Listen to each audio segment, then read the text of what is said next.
안녕하세요. 금요사건 파일 디바제식합니다. 때는 2000년 5월 24일 이른 새벽. 정막을 깨고 쓰레기차가 모습을 보인 곳은 경기도 과천시 벼량동에 있는 중앙공원이었습니다. 수요일이었던 그날은 과천 주민들이 전날 내놓은 쓰레기 봉투를 환경미화원분들이 수거하는 날이었죠. 새벽부터 많은 작업을 하던 한 환경미화원이 공원 근처에서 두툼한 비닐봉투 하나를 발견합니다. 음식물도 아닌데 물컹함이 느껴졌고 어딘가 꽁꽁 싸매어져 있는 게 수상했어요. 그래서 이 환경미화원 분이 설마 하는 생각에 봉투를 열어보고는 이내 주저앉고 말았죠. 안에 들어있던 건 토막난 사람의 발목이었습니다. 신고를 받은 경찰이 현장에 출동했고 우선적으로 나머지 시신 부위를 찾기 위해 인근 모든 쓰레기통을 뒤지게 됩니다. 그러자 곳곳에서 토막난 신체가 속속 발견되기 시작해요. 동네 공원 쓰레기통뿐만 아니라 인근 지하철역, 또 음식물 쓰레기 수거함까지 총 11군데였습니다. 그 찾아낸 부위도 손, 발, 몸통, 팔뚝까지 다양했어요. 그런데 종합을 해보니 그것은 한 명의 시신이 아닙니다. 남성 한 구와 여성 한 구 이렇게 2명이었는데요. 불행 중 다행으로 시신에는 지문이 남아 있었습니다. 같은 날 오후에 신원이 파악됐죠. 피해자는 과천시의 모 아파트에 살고 있던 60세 남성 이 씨와 부인 50세 황 씨였습니다. 이 두 사람 사이에는 20대가 된 장성한 아들 2명이 있었는데 큰아들은 서울에서 혼자 자취를 하던 중이고 둘째 아들은 부부와 함께 살고 있었어요. 만약 부부가 집에서 변을 당한 거라면 둘째 아들 역시 위험할 수도 있겠죠. 경찰은 급히 집으로 달려갑니다. 한참 초인종을 눌렀지만 이상하게도 집에서는 반응이 없어요. 그래서 결국 문을 강제로 열려던 순간 현관문이 열렸습니다. 모습을 드러낸 건 24살의 이은석, 이 집의 둘째 아들이었죠. 혹시 자느라 소리를 못 들었던 걸까요? 근데 그렇다고 하기엔 이은석의 모습이 굉장히 침착해 보였습니다. 무슨 일이시죠? 경찰은 그에게 부모의 사망 소식을 알렸어요. 그런데 이은석이 놀라기는커녕 고개만 떨굴 뿐이에요. 경찰은 물었죠. 부모님이 몇 시에 나가신 거냐? 그동안 당신은 어디에 있었냐? 이렇게 질문을 이어가는데 그럴수록 이은석의 목소리가 떨리고 또 불안한 기색이 역력합니다. 우선 경찰은 집안을 둘러보기로 합니다. 봤더니 겉으로 봤을 땐 별다른 특이점이 발견되지 않아요. 하지만 얼마 후 과학수사대가 도착을 해서 루미놀 반응 검사를 시작하자마자 거실과 화장실에서 다량의 혈흔 반응이 포착됐습니다. 그 길로 이은석은 곧장 경찰서로 이송되었죠. 수사가 시작된 지 3시간 만에 마침내 그는 자신의 범행을 털어놓습니다. 자기가 부모를 죽이고 토막냈다는 자백이었죠. 이 사건의 전말을 파악하기에 앞서 우선 경찰이 이 사건이 벌어지고 나서 이은석의 형이자 부부의 첫째 아들에게 연락을 취하게 됩니다. 근데 놀라운 게 형의 반응이었어요. 동생이 부모를 죽였다라는 이 충격적인 소식에 형이 담담해하는 겁니다. 그리고는 이렇게 말했죠. 동생을 이해할 수 있을 것 같아요. 여러분, 이런 상식에서 벗어난 반응. 사실 이것 때문에 형은 나중에 공범으로 의심을 받기도 했습니다. 하지만 알리바이가 확실했기 때문에 혐의를 벗었고요. 부모를 죽인 아들, 게다가 동생을 이해한다는 형까지. 도대체 이 가족은 어떤 관계였을까요? 범인 이은석, 그는 1976년생으로 해병대 장교 출신 아버지와 또 서울의 명문여대 출신의 어머니 사이에서 둘째로 태어납니다. 아버지는 군에서 전역을 한 후에 대기업 부장으로 일을 했어요. 덕분에 이 가정은 경제적으로 꽤나 유복했죠. 겉으로 봤을 땐 완벽한 가족이었습니다. 하지만 사실상 그 안은 지옥과도 같았는데요. 그의 아버지가 일단 굉장히 엄격한 원칙주의자였습니다. 본인이 군인 출신이라는 자부심도 굉장했고요. 그래서 두 아들을 마치 부하장병 다루듯이 대했다고 해요. 군인 시절에 업무상 길게는 3달씩 집을 비우곤 했었는데 그렇게 오랜만에 집에 와서도 아들들한테 살갑지 않고 본체도 하지 않을 만큼 냉정함을 보이기도 했죠. 그런데 반대로 만약 자식들이 자기한테 인사를 안 하면 불같이 화를 냅니다. 게다가 폭언도 잦았는데 툭하면 넌 사는 놈이 왜 그러냐? 이런 군뱅이 같은 자식. 막 이렇게 비하하기 일쑤였고요. 또한 그는 자식 양육에 있어서는 전적으로 그건 엄마의 몫이다 라고 생각했던 것 같습니다. 그래서 아들의 문제에는 별다른 책임도 관심도 두지 않았다고 알려져 있죠. 그러다 보니 이 형제는 커가면서 자연스럽게 엄마에게 기댈 수밖에 없었습니다. 하지만 엄마의 사정도 그렇게 좋진 않아요. 일단 형제가 어릴 때부터 부부가 각방을 썼을 만큼 사이가 그렇게 좋지 않았고요. 또 여기에는 사실 또 다른 이유가 있는데 이 부부관계가 애초부터 철저한 이해관계로 만들어졌기 때문입니다. 이은석의 어머니는 어릴 때부터 야망이 굉장히 컸습니다. 장래 희망이 대한민국 최초의 여자 대통령이 되는 거였어요. 하지만 자라면서 현실적으로 그게 힘들 것 같아요. 그러자 남편을 대신 대통령으로 만들어야겠다는 꿈을 품게 됩니다. 그래서 전직 대통령들의 사례처럼 군인 출신인 남자를 신랑으로 골랐던 거죠. 하지만 자신의 이런 포부와는 달리 남편은 군에서 진급을 제대로 하지 못하고 또 결국 군에서 전역을 해버립니다. 그때부터 이 부부의 사이가 급격히 나빠지기 시작했다고 해요. 이후 어머니의 이 못다 이룬 꿈은 고스란히 아들들에게 전가되기 시작했죠. 주변인들에 따르면 그녀는 허영심이 많고 욕구불만이 강했다고 합니다. 게다가 완벽주의 성향에 짜증도 자주 냈고요. 그녀 또한 자식들에게 굉장히 엄격한 교육을 했습니다. 아니 이게 교육보다는 좀 더 학대에 가까운 것 같은데요. 그나마 장남인 아들한테는 비교적 관대해요. 그렇다고 첫째 아들이 학대를 안 당한 건 아니고요. 성격상 이 형은 좀 동생에 비해 부모에게 난 싫으면 싫다라고 적극적으로 반기를 드는 사람이었다고 합니다. 그래서 좀 덜 고통받았다는 의견도 있고요. 아니 여러분 근데 아무리 그래도 부모가 애를 얼마나 학대했다는 거냐라고 생각하실 수 있는데 물론 제3자의 입장에서 그 성장 과정을 쏙쏙들이 알 수는 없죠. 하지만 일례로 두 아들은 부모에게 단 한 번도 생일 선물을 받아본 적이 없다고 알려져 있습니다. 어쨌든 둘째 아들이 상대적으로 좀 더 약했기 때문일까요? 이은석은 부모의 학대와 강압에 타깃이 되었습니다.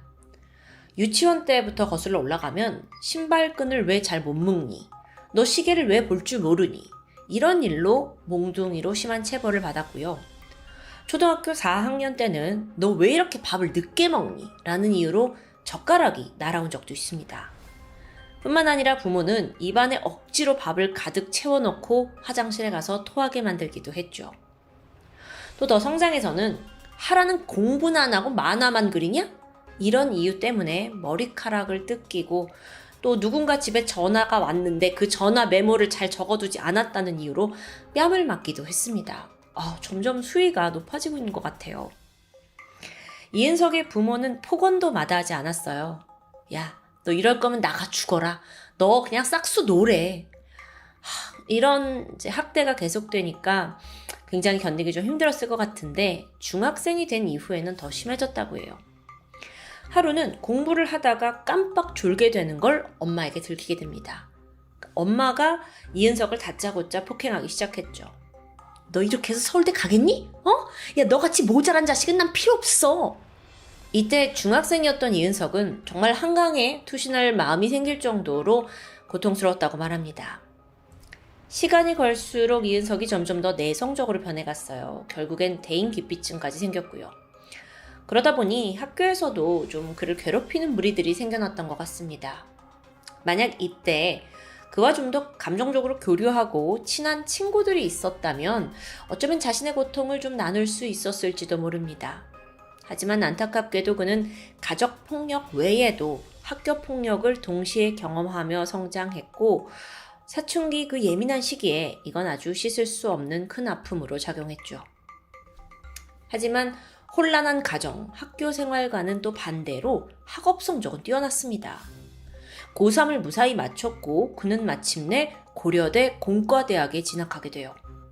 아니 이 정도면 사실 잘했다고 칭찬 들을만 하잖아요. 근데 부모는 서울대가 아니고 고려대? 최고의 명문대에 가지 못했다면서 너는 멍청하다, 너는 부족하다 맹렬히 비난했습니다. 대학을 입학한 이후 그는 공군에 입대합니다. 총 20개월간의 군 생활을 했다고 알려져 있는데 이때 이은석의 부모는 단 한 번도 면회를 온 적이 없어요. 여기서 이은석이 굉장히 큰 상처를 받았다고 해요. 추후 살해 동기 중 하나로도 이 일을 언급했을 정도죠. 이게 상대적으로 장남인 형이 군복무를 했을 때는 부모가 면회를 갔었거든요. 그런데 자신 때는 오지 않으니까 그 서운함이 더 배가 됐던 것 같습니다. 한편 이은석의 그는 서울의 중위권 대학을 다녔는데 마찬가지로 어릴 때부터 부모로부터 폭언을 들으면서 성장했어요. 하지만 다른 점이 있다면 성인이 되고 나서 집을 나갑니다. 부모와 떨어져 살기로 결심한 거예요. 근데 이때 부모의 반응이 당황했죠. 그러면서 화해의 제스처를 보이고 나름의 관심을 보이는데요. 전문가들은 형은 이런 식으로라도 자신의 의견을 좀 내비치고 스트레스를 발산했기 때문에 동생에 비해서 그 쌓여있는 분노가 덜한 것으로 추측하고 있습니다. 물론 여러분, 애초에 이 부모는 이은석보다 형을 더 편애하긴 했어요. 그 예로 형이 독립할 아파트를 마련해야 했을 때 부모는 동생 명의로 대출을 받아줬다고 해요. 그래서 이후에 동생이 형 집 이사를 도와주고 집에 돌아왔는데 어머니가 집 어땠냐 꼬치꼬치 물었다고 해요. 근데 이은석이 그냥 괜찮아요 하면서 이제 제대로 대답을 못하니까 또 화를 내게 되는데요. 이때 이은석은 그동안 참아왔던 분노를 터뜨리게 되죠. 그리고 어머니와 장작 4시간 동안 말싸움을 벌이게 됩니다. 이게 처음이자 마지막으로 그가 어머니에게 보인 적극적인 반항이었습니다. 이 싸움은 이은석이 살인을 저지르기 열흘 전에 벌어진 사건입니다. 이때 이은석이 어머니한테 왜 이렇게 우리 형제를 괴롭히냐라고 토로했어요. 그러자 어머니 반응은 야, 너 정신병원 좀 가야겠다. 2000년 5월 11일입니다. 이번엔 아버지가 이 모자 사이에 싸움이 있었다는 일을 알았고 둘째 아들을 야단치기 시작합니다.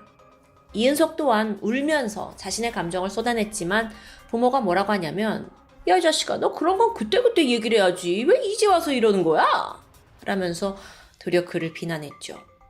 우리도 어릴 때 이런 말 한 번씩 들어본 적이 있는 것 같은데요. 그런데 이은석은 이때 나는 도저히 부모와는 더 이상 말이 통하지 않는다라는 걸 깨달았습니다. 이후 6일간 그는 화장실 갈 때를 제외하고 완전히 방에 틀어박혀 있어요. 식사는 부모가 외출을 했을 때 잠깐 나와서 먹었는데 그래도 어머니가 식탁에 밥을 챙겨 두고 나가셨다고 합니다. 또한 그의 아버지도 아들이 하도 방 안에만 처박혀 있으니까 장문의 편지를 쓰기도 했죠. 이 편지의 내용을 좀 보면 초반에는 아버지가 자신의 잘못을 좀 반성하는 듯한 뉘앙스입니다. 하지만 중간 이후부터는 부모가 자식을 위해서 이 정도 혼도 못 내냐? 야, 그건 폭력도 아니야. 네 자신이 좀 잘못된 점을 생각해봐라. 라면서 역시나 비난으로 이어졌습니다. 사건 당일이던 2000년 5월 21일 새벽, 방에서 나온 이은석은 아버지가 애지중지 아끼던 양주 한 병을 꺼내서 벌컥벌컥 마구 들이켰습니다. 그리고 이후 그는 먼저 어머니가 홀로 잠든 방으로 들어갔죠. 문을 닫았고 미리 준비한 망치로 그녀를 무참히 살해합니다. 그런데 막상 어머니를 죽이고 나니까 이 살인을 했다는 생각에 두려움에 휩싸였어요. 그래서 약 4시간 동안 방 앞을 왔다 갔다 하면서 고민했죠. 아침에 아빠가 깨면 어떻게 생각하려나? 혼이 날려나? 아니면 나도 죽이려나? 그렇게 4시간의 고민 끝에 그가 결정한 건 2번째 살인이었습니다. 그는 아버지 방으로 들어갔고 같은 방법으로 그를 살해합니다. 조용한 집안에 혼자 남게 된 그는 이후 이틀에 걸쳐 부모의 시신을 토막내게 되죠. 그리고 그걸 100리터 쓰레기 봉투에 나눠 담아서 여러 장소에 유기했던 겁니다. 왜 시신을 토막내기까지 했냐? 라는 이유에 대해서는 분노, 보복에 대한 행동은 아니었다. 다만 너무 무서워서 이 모든 걸 없던 일로 하고 싶어서 저지른 일이라고 설명했죠. 그러니까 뭐 토막을 내서 뭐 보이지 않게 숨기면 살인이 무마될 거라고 생각했던 것 같습니다. 이은석이 그렇게 검거된 후에 과천 종합청사 옆에서 그동안 경찰이 찾지 못했던 부부의 머리 부분이 수거됩니다. 또 시신을 절단할 때 사용된 쇠톱도 분리수거하면서 발견되었고요. 이후 재판정에 서게 된 이은석은 1심에서 사형을 선고받았습니다. 하지만 1년 뒤인 2001년 그때 2심이 진행됐는데 뜻밖의 사람이 그의 편에 서게 되죠. 바로 형이었습니다. 그는 동생이 저지른 살인은 분명 끔찍한 범죄라고 못 박았어요. 하지만 말미에는 이런 말을 남겼죠.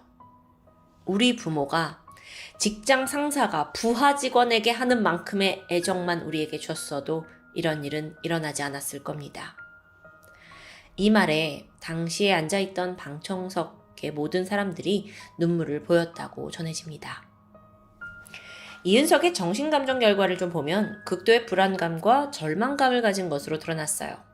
이게 좀 첨작이 됐고 재판부는 그동안 이은석이 당해온 이 가정폭력을 어느 정도 인정하면서 결국 사형 판결을 뒤집고 무기징역을 선고합니다. 이게 그대로 확정되었고 이은석은 현재까지 국내 교도소에 복역 중입니다. 오늘 사건은 다른 사건과 좀 다르게 피해자가 다시 가해자가 되는 스토리인데요. 이게 끝이 아니라 또 다른 씁쓸한 사실도 추가로 드러납니다. 그 이은석의 죽은 부모 또한 가정폭력의 피해자였다는 점이 드러난 거예요. 어머니는 홀어머니 밑에서 자랐는데 학창시절에 소설책을 읽었다는 이유로 매를 맞았을 만큼 굉장히 강압적인 배경에서 있었다는 게 밝혀져요. 아버지 역시 어린 시절 형만 편애하는 부모에게 큰 증오심을 보였는데 심지어 이 아버지는요, 이은석과 성격이 아주 놀랄 만큼 비슷하다고 전해집니다. 그런 아픔을 가진 이 부모가 자식을 낳고는 자기들이 겪은 그대로를 아이들한테 보여줬던 겁니다. 심리학자들이 말하길 부모가 어린 시절에 받았던 상처를 보상받기 위해서 자기가 당했던 걸 자식에게 되물림하는 경향이 있다고 해요. 너무 안타깝죠.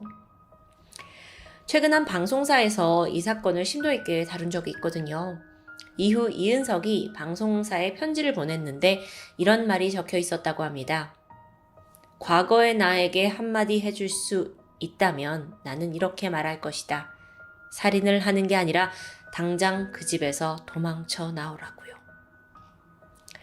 여러분, 가정폭력을 직접적으로 경험해보지 않은 저로서는 오늘 스토리를 준비하면서 오히려 드라마의 한 장면을 떠올리게 되었습니다.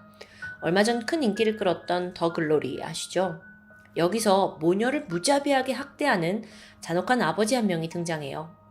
술만 먹고 오면 엄마는 물론이고 중학생, 고등학생 딸까지 막 얼굴에 피멍이 들 정도로 폭행하고 또 돈 뺏고 정말 이 모녀가 살 수가 없을 지경이에요. 그 장면을 보면서 이 남편 또는 아버지를 죽이고 싶어하는 딸의 마음을 충분히 공감하면서 시청을 했었죠. 비단 그런 일이 드라마에서만 벌어지는 게 아니라 현실에 있는 것도 잘 알고 있습니다. 하지만 살인, 고통의 주체를 죽이는 것이 최선의 답이 아닌 것 또한 우리는 잘 알고 있습니다. 지금까지 금요사건 파일 디바제시카입니다.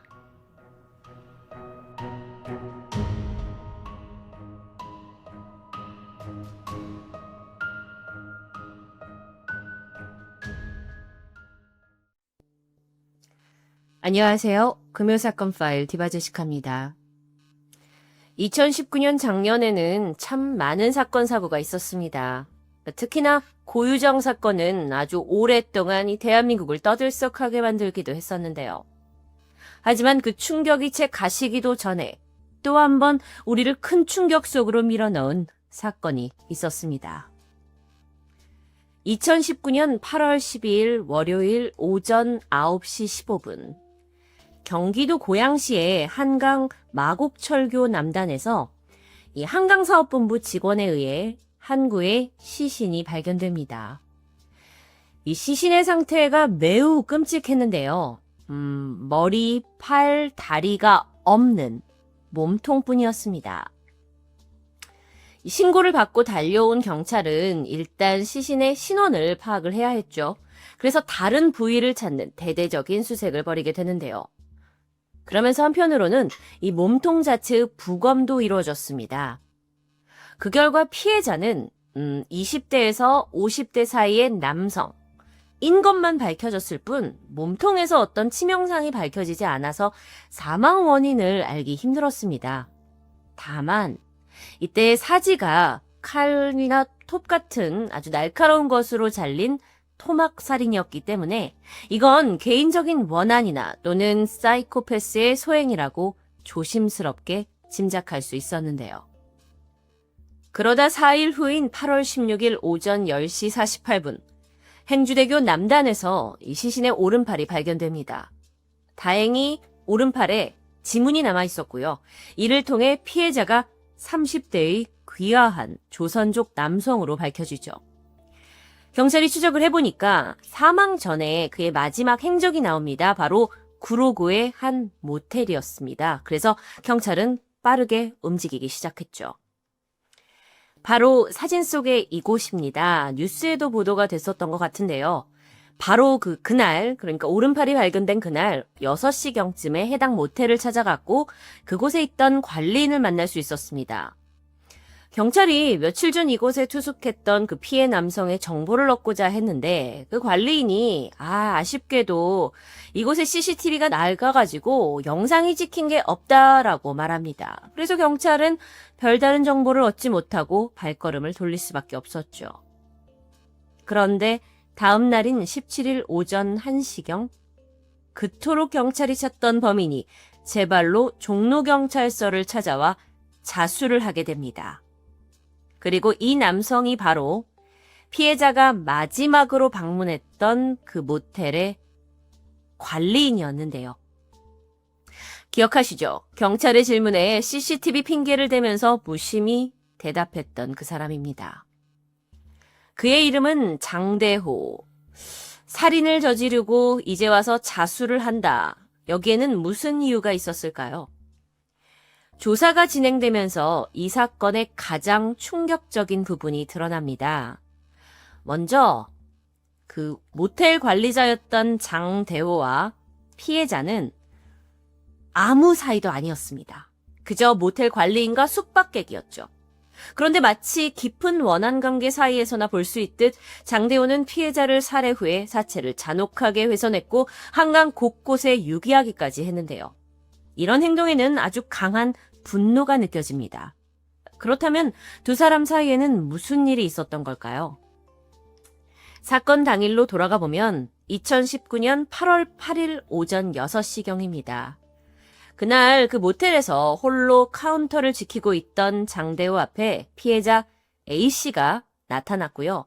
그는 숙박을 하겠다면서 이 방의 가격을 묻게 되는데 장대호의 진술에 따르면 4만 원인 방을 3만 원에 하자면서 시비를 걸었다고 하죠.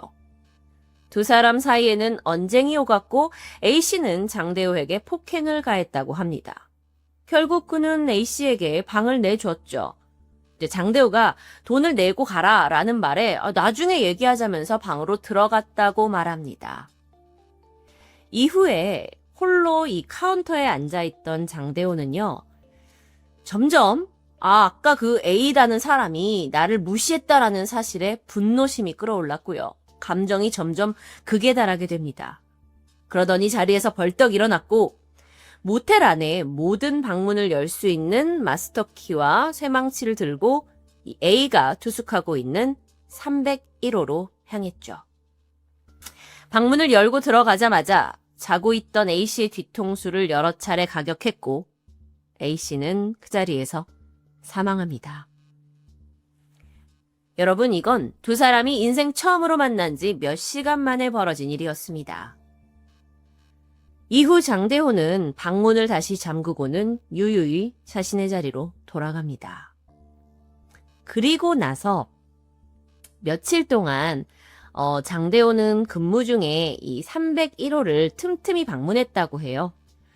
그러면서 죽은 A씨의 시신을 자르기 시작합니다. 그리고 이 토막 낸 사체들은 자신의 자전거를 이용해서 운반을 하는데 도림천을 따라서 한강 곳곳에 유기해 있고요. 끝나면 다시 아무렇지도 않게 모텔로 돌아와서 업무를 보고 숙소에 가서 잠을 청하게 되죠.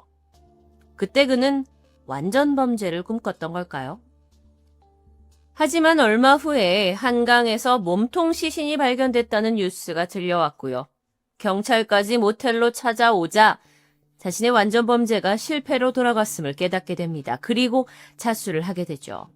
자, 그런데 여기서 자수를 결심한 가장 큰 이유는 자신이 범인임이 밝혀졌을 때 어떤 유리한 상황을 만들기 위해서 아니었을까라는 생각도 들지만 그의 진짜 의도는 무엇보다 죽은 놈이 피해자 A씨가 양아치라는 사실을 널리 알리고 싶었기 때문이다 라고 말하고 있습니다. 실제로 장대호는 자수 후에 영장실질검사를 마치고 나오면서 기자가 이렇게 물어요. 피해자에게 마지막으로 하고 싶은 말이 있습니까? 라는 질문에 아주 소름 끼치는 말을 남기게 되는데요. 영상으로 확인하시죠. 장대호는 취재진을 상대로 막말을 하기도 했습니다. 피해자한테 마지막으로 하고 싶은 말, 다음 생에 또 그러면 너 나한테 또 죽어. 다음 생에 또 그러면 너 나한테 죽는다. 자신의 범죄에 대해서 한없이 당당한 태도를 보였고요. 마치 피해자가 죽어도 되는 놈이라는 자신은 죽일 만한 사람을 죽였다라는 태도였습니다. 사실 그간 국내에서 수많은 살인범들이 있었지만 작년 2019년에 이런 장대호와 같은 유형은 극히 드물었는데요. 이런 예상치 못한 행동에 한간에서는 그가 사이코패스나 소시오패스가 아니냐고 의심할 수밖에 없었죠. 사실 그렇다고 우리가 단정 지을 수만은 없습니다. 하지만 그의 과거 행적을 좀 살펴보면 굉장히 반사회적인 성향이 강한 인물이라는 걸 알 수 있는데요. 경찰이 그의 신상 공개를 했고 자연스럽게 네티즌들 사이에서 그가 인터넷에서 남긴 흔적들을 수면 위로 떠올리게 됩니다. 그는 네이버 지식인 활동을 활발하게 했던 것이 밝혀졌고요. 관상 카페를 운영하기도 했고 온라인 게임을 제작하기도 했다고 해요.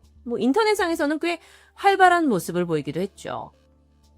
그리고 그가 각종 커뮤니티에 남긴 글들을 보면 극도로 반사회적이고 아주 폭력적인 성향이 여실히 드러납니다. 그건 사실 여러분들이 조금만 검색을 해봐도 아실 테고, 인터넷상에서는 이런 여러 가지 그가 어떤 글들을 남겼는지가 남아 있는데요.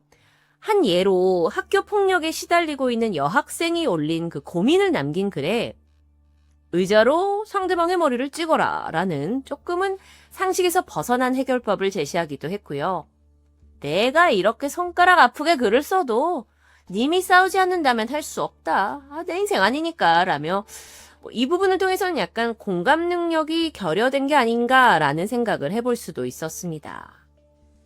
자, 그렇다면 사실 인터넷상에서는 우리의 모습이 아닌 또 다른 모습이 나타날 수도 있으니까요. 그렇다면 실제 삶에서는 어땠을까 좀 궁금해집니다. 사실 그는 가족들과의 연을 끊고 오랜 기간 홀로 살고 있었다고 합니다. 10년간 제대로 정착하지 못하고 일용직을 전전해 왔는데요. 범죄 심리 전문가들은 장대호가 이 기간 동안 정상적인 사회관계를 형성하는 건 좀 힘들지 않았겠냐라는 분석을 했고요. 또 그저 그가 인터넷으로 세상을 바라보는 은둔형 외톨이였을 가능성이 높다라고 분석합니다. 그런데 이것뿐만이 아니었죠. 사실 이번 살인사건과도 굉장히 관련이 깊은 이 피해의식이라는 감정, 이게 굉장히 강했다고 해요. 그와 함께 일했던 종업원에 따르면 한 투숙객이 이제 방값 5만 원을 내야 하는 상황에서 실수로 5천 원짜리를 내었다고 합니다. 근데 이때 장대호가 무작정 이거는 숙박비를 내지 않으려는 진상 손님이다라고 판단을 해서 내쫓아버린 적이 있다고 하는데요. 일반적인 상식 안에서는 5천 원짜리가 오면 돈 잘못 주셨어요 할 정도로 넘어갈 수 있는데 손님이 나를 무시한다 라는 생각에 분노를 표출했던 겁니다. 약간은 왜곡된 피해의식이라고 볼 수 있겠죠. 그런데 이런 피해의식은 장대호에게 이 자신의 그 토막살인, 범죄 행위를 합리화하게 만듭니다. 이제부터 정말 약간 소름 끼치는 사진이 나올 텐데요. 2019년 10월 8일에 열린 첫 공판에서 피해자와 유족에게 미안하지 않냐라는 판사의 질문에 전혀 그렇지 않다라고 당당하게 대답합니다. 그는 자신의 혐의를 모두 인정했어요. 하지만 그 죽인 A씨가 죽일 만한 사람이었기 때문에 나는 죽였다라는 입장을 고수하면서 반성하는 태도는 일절 보이지 않았습니다. 오히려 피해자가 먼저 자신을 폭행했기에 이건 벌어진 일이라면서 원인을 피해자의 탓으로 돌리기도 했고요. 나는 살이 사욕을 채우기 위해서 살인한 것이 아니기 때문에 떳떳하다라는 태도. 사실 그간의 한국 역사에 많은 살인 사건들을 저도 다뤄봤지만 이런 일은 참 드물었는데요. 게다가 이 공판을 마치고 나오면서 유족 앞에서 미소를 짓는 다소 이해할 수 없는 행동을 보이기도 합니다. 여러분은 이런 모습에 어떤 생각이 드시나요? 결국 그는 1심에서 가석방 없는 무기징역을 선고받습니다. 그 어떤 이유라도 정당화될 수 없는 살인이라는 이 무거운 죄에 대한 합당한 처벌이었겠죠. 그런데 끝이 아니에요. 그러던 작년 말에 장대호 또 한 번 세간의 주목을 받게 됩니다. 이 사건의 전말, 그리고 자신의 범행 과정에 대해서 감옥에서 편지로 적은 소위 이걸 이제 그가 부르길 장대호 회고록이라고 부르면서 이걸 세상에 공개하게 되는데요. 당연히 그러면서 관심을 받게 되죠. 지금 보시면 2019년 장대호 회고록이라고 나오고 있습니다. 이 안의 내용에는요. 자필로 쓴 약 한 28장 정도 되는 분량의 서신인데요. 자신이 처음 피해자 A씨와 만나서 언쟁을 하고 폭력을 겪었고 또 죽여야겠다라는 생각이 든 그 사고의 흐름 과정부터 시신을 처리한 과정까지 아주 자세히 묘사되어 있었습니다. 근데 특히나 인상적이었던 부분은 자신의 범행을 일본의 원자폭탄을 떨어뜨린 미국에 비유를 하면서 그러니까 일본이 미국에 먼저 공격을 했으니까 거기에 대한 미국의 보복으로 이렇게 원자폭탄을 투하한 게 아니냐. 근데 우리가 미국을 전범국가라고 비난하지 않고 자신의 경우에도 A가 먼저 나를 공격했기 때문에 이건 벌어진 일이다 라는 주장이었는데요. 그러니까 이 편지에서는 장대호가 나의 범죄가 여전히 정당했음을 주장하면서 살인을 합리화하는 내용이 많은 비중을 차지하고 있습니다. 자, 그렇다 보니까요.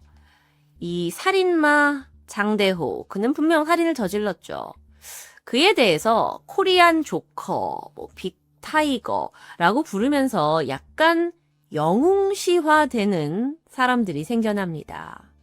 특히나 이 회고록이 나오고 나서 죽은 피해자가 폭력 전과도 있고 기화한 조선족이고 또 불법 성매매 업소를 운영하던 사람이었다라는 게 드러나게 되면서 아, 장대호가 죽일 만한 사람 죽였네 라고 그를 옹호하기도 했고요.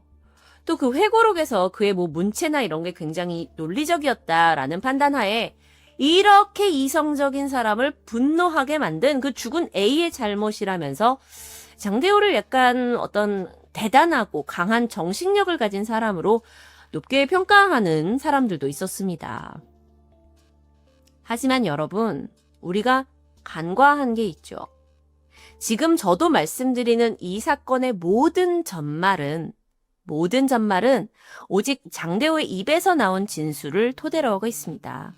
그러니까 그를 제외하고는 이 사건과 관련해 진술을 할 수 있는, 진실을 말해줄 수 있는 사람이 아무도 없다는 겁니다.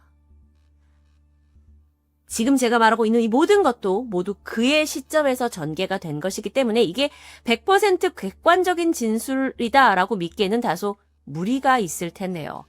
물론 판단은 보는 여러분의 몫입니다. 하지만 그의 주장에 휘둘려버린 채 피해의식에서 벌어진 살인을 정당방위 아니었을까로 여기거나 또는 한 인간을 죽어서 마땅한 사람이라고 과연 우리가 쉽게 판단할 수 있는지는 생각해 봐야 할 문제입니다. 장대호는 2심에서도 1심과 마찬가지로 무기징역을 선고받았습니다. 반성은 고사하고 이 피해자와 사법부까지 조롱하는 듯한 태도를 보이면서 이제 재판부에서는 이건 사회에서 영구적으로 격리시켜야 한다라고 판단을 하게 되는데요. 그의 무기징역 소식에 오히려 피해자 유가족들은 도대체 얼마나 더 잔혹하게 범행을 저질러야 사형을 받을 수 있는 거냐라면서 울분을 토하기도 했다고 합니다. 코리안 조커라고 불리는 장대호. 하지만 여러분, 영화와 현실은 다릅니다. 범죄자에게 감정을 이입하고 범죄 행위를 옹호하는 것은 결코 있을 수도 없고 있어서도 안 되는 일이겠죠. 그가 저지른 극악무도한 살인 행위는 정당화될 수 없습니다. 이 사회의 사법부뿐만 아니라 우리 개인도 범죄 행위에 대해 더 엄격한 시선을 가진 그런 사회가 되기를 바라봅니다. 디마제시카였습니다.